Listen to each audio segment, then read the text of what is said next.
मासिक धर्म के दौरान कौन से कार्य नहीं करने चाहिए दोस्तों?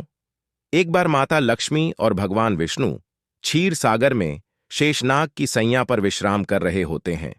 तभी देवी लक्ष्मी भगवान विष्णु से पहुंचती हैं। हे प्रभु, आज मेरे मन में एक शंका उत्पन्न हो रही है। भगवान विष्णु कहते हैं, हे प्रिय, तुम्हारे मन में जो भी शंका हो, निसंकोच होकर पूछो। मैं तुम्हारी समस्त शंकाओं का अंत अवश्य करूंगा। देवी लक्ष्मी रहती है, हे प्रभु, किस श्राप के कारण स्त्रियों को मासिक धर्म की पीड़ा सहन करनी पड़ती है? भगवान विष्णु कहते हैं, हे देवी, आज तुमने मानव जाति के कल्याण के लिए बहुत ही उत्तम प्रश्न किया है। तुम्हारे इस प्रश्न का उत्तर मैं अवश्य दूंगा। फिर भगवान विष्णु कहते हैं, मैं आपको एक कहानी सुनाऊंगा जिससे आपको पता चल जाएगा कि किस श्राप के कारण स्त्रियों को मासिक धर्म होता है। माता लक्ष्मी रहती हैं, ठीक है प्रभु, आप कहानी सुनाइए। मध्य देश में एक अत्यंत शोभा नगरी थी। उस नगरी में राम प्रसाद नाम के एक ब्राह्मण रहते थे। राम प्रसाद को समस्त शास्त्रों और वेदों का ज्ञान था। वह परम बुद्धिमान, गुणवान तथा धर्म कार्य में तत्पर रहता था। सभी वर्णों के लोग उन्हें बड़ा सम्मान देते थे। वह प्रतिदिन यज्ञ, दान, धर्म तथा संध्या उपासना किया करते थे। वह पशुपुत्र, बंधु तथा धन संपत्ति से संपन्न थे। राम प्रसाद की पत्नी का नाम राधिका था। वह भी अत्यंत चरित्रवान, गुणवान और बुद्धिमान तथा प्रतिवर्ता धर्म का पालन करने वाले स्त्री थी। एक दिन राम प्रसाद ने अपने घर पर सत्यनारायण की पूजा रखें और सभी ब्राह्मणों को स्वयं जाकर निमंत्रण दिया। नगर में निवास करने वाले सभी मनुष्यों को पूजा के लिए तथा भजन के लिए बुलाया। फिर पूजा के दिन समस्त ब्राह्मण उसके घर पर पधारे। राम प्रसाद ने सभी ब्राह्मणों का विधिपूर्वक पूजन किया और उनका आदर सत्कार किया। फिर उन सभी ब्राह्मणों को घर के अंदर आसान देकर मिष्ठान भोजन कराया। ब्राह्मणों को भोजन करने के बाद उसने भगवान का स्मरण करते हुए सभी को वस्त्र आदि दान करके विदा किया। वह सभी ब्राह्मण राम प्रसाद को आशीर्वाद देकर वहां से चले गए। उसके बाद उसने अपने परिवार, बंधु बांधव तथा अनेक दिन और भूखे लोग को भोजन कराया।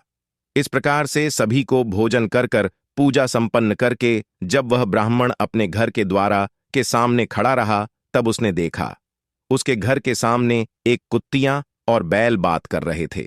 उस ब्राह्मण ने उसे कुत्तियां और बैल की पूरी बात सुनी तो उसे बड़ा आश्चर्य हुआ। वह कुत्तियां और बैल उसके माता पिता ही थे, जो पिछले जन्म के पाप के कारण इस जन्म में कुटिया और बैल बन गए थे। तब वह ब्राह्मण मन ही मन सोचने लगा, यह दोनों तो साक्षात मेरे माता पिता ही हैं, जो मेरे घर पर पशु बनकर आए हैं। किस कारण से इन दोनों को जानवर का शरीर प्राप्त हुआ? अब इनके उद्धार के लिए मैं क्या करूं? ऐसा विचार करते करते उस ब्राह्मण को रात भर नींद नहीं आई और वह रात भर भगवान का स्मरण करते हुए सोच विचार करने लगा। उसने सोचा, मेरे माता पिता की मुक्ति का उपाय केवल मुनि वशिष्ठ जी ही बता सकते हैं। इसीलिए सुबह होते ही राम प्रसाद स्नान अधिकार करके मुनि वशिष्ठ जी के आश्रम पर पहुंच गया। आश्रम पर आते ही मुनि वशिष्ठ ने राम प्रसाद का स्वागत किया। वशिष्ठ जी कहने लगे, हे ब्राह्मण श्रेष्ठ, आज किस कारण से आपका हमारे आश्रम में आगमन हुआ? आप दुखी दिखाई पड़ते हैं। आपके दुख का क्या कारण है? बताओ। राम प्रसाद कहते हैं, हे मुनिवर, आपको प्रणाम है।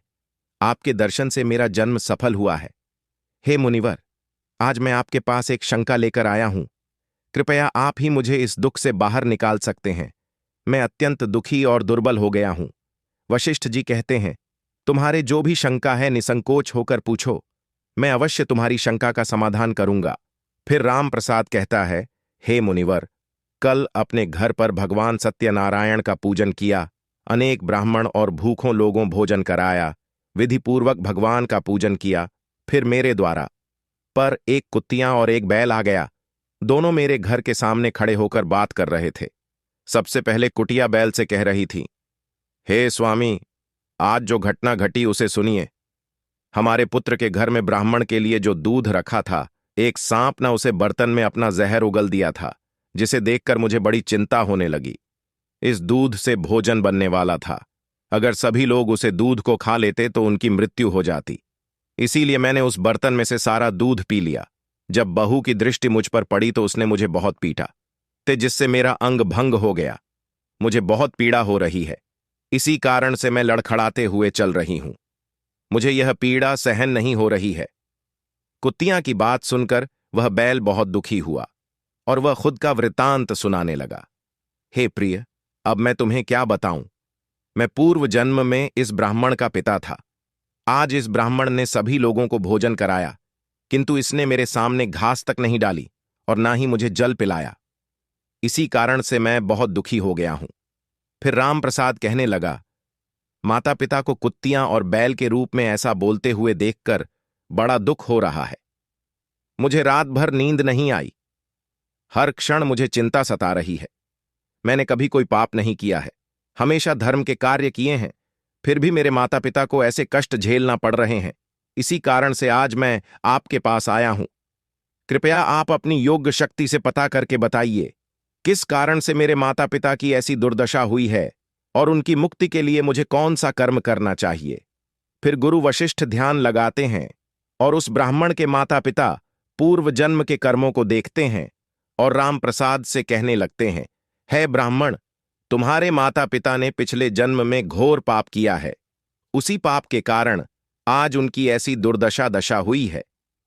राम प्रसाद कहता है, किस पाप के कारण मेरे माता पिता की दुर्दशा हुई है, कृपया विस्तार से बताइए।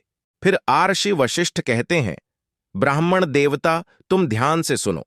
ये जो बैल है, ये तुम्हारे पिता हैं। ये पिछले जन्म में कुंडी नगर के श्रेष्ठ ब्राह्मण रहे हैं। इन्होंने एक दिन एकादशी का व्रत करके भोजन किया था।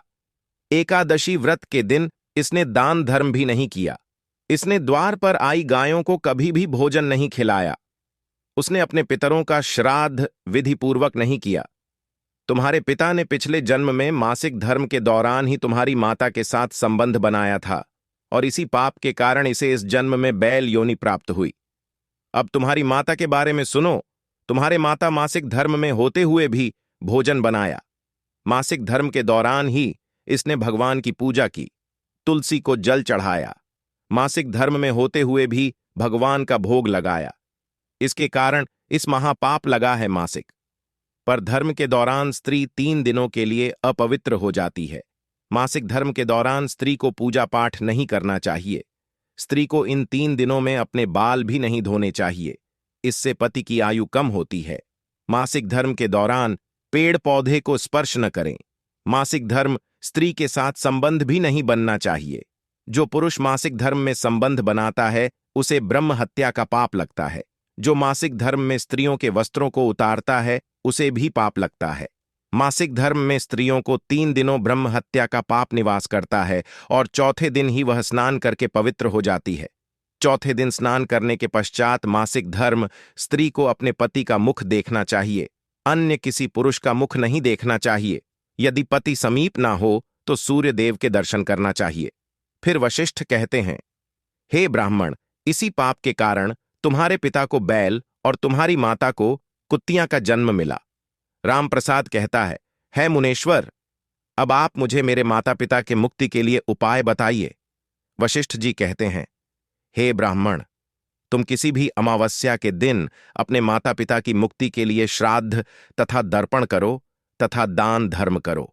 गाय की सेवा करो और गौ माता को मिष्ठान खिलाओ और अपने माता पिता की मुक्ति के लिए भगवान से प्रार्थना करो। फिर ब्राह्मण वही करता है और फिर उसकी माता पिता सब मस्त पापों से मुक्ति मिल जाती है। भगवान विष्णु माता लक्ष्मी से कहते हैं, हे देवी, मैं तुम्हें मासिक धर्म में स्त्री को कौन से कर्म नहीं करने चाहिए इस विषय में बता दिया। तो दोस्तों, आपको यह कहानी कैसी लगी? अगर अच्छी लगे तो हमारे चैनल गोविंद भक्ति को सब्सक्राइब करके कमेंट बॉक्स में जय श्री विष्णु और जय माता लक्ष्मी अवश्य लिखें। वीडियो देखने के लिए आपका धन्यवाद।